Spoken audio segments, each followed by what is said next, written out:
Hi மக்களே, எல்லாத்துக்கும் வணக்கம். இந்த பொங்கல் டைமில் வந்து என்னோடய கார்டன் வந்து மேக் ஓவர் பண்ணிட்டேன்.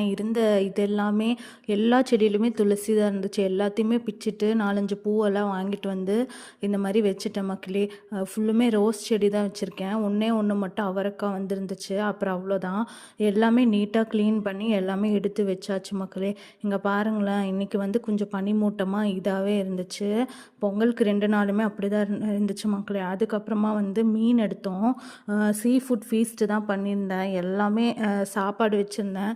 அதுக்கப்புறம் பாறை மீன், இது வந்து மத்தி மீன் குழம்பு, அதுக்கப்புறமா வந்து இறால் வந்து ஃப்ரை பண்ணுறக்காக சில்லி மாதிரி இந்த மாதிரி எண்ணெய் ஊற்றி அதில் லைட்டாக ஃப்ரை பண்ணாலே சூப்பராக இருக்கும். தேங்காய் எண்ணெய் ஊற்றி நாங்கள் பண்ணுவோம்.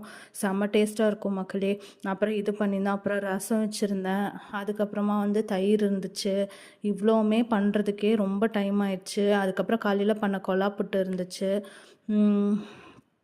ரசம் வச்சுருந்தோம். அப்புறம் முட்டை வந்து ஆம்லேட் போடலான்னு சொல்லிட்டு அதில் போட்டு வச்சுருந்தோம். அதுக்கப்புறம் தயிர் எடுத்து வச்சுருந்தோம் மக்களே. இவ்வளோ பண்ணியிருந்தேன் நான். லீவ் நாள் ரெஸ்ட்டுன்னு பார்த்தா எல்லா வேலையும் கொடுத்துட்டாங்க. அப்புறம் எங்கள் அம்மா அப்பா வீட்டுக்கு போனோடனே அவங்க பஜ்ஜி, அதுக்கப்புறம் இந்த ஸ்வீட் போண்டா, அதுக்கப்புறம் பிஸ்கெட்ஸு, இந்த மாதிரி எல்லாமே வாங்கிட்டு வந்து வச்சுருந்தாங்க எங்கள் வீட்டில். இதுதான் எங்கள் வீடு.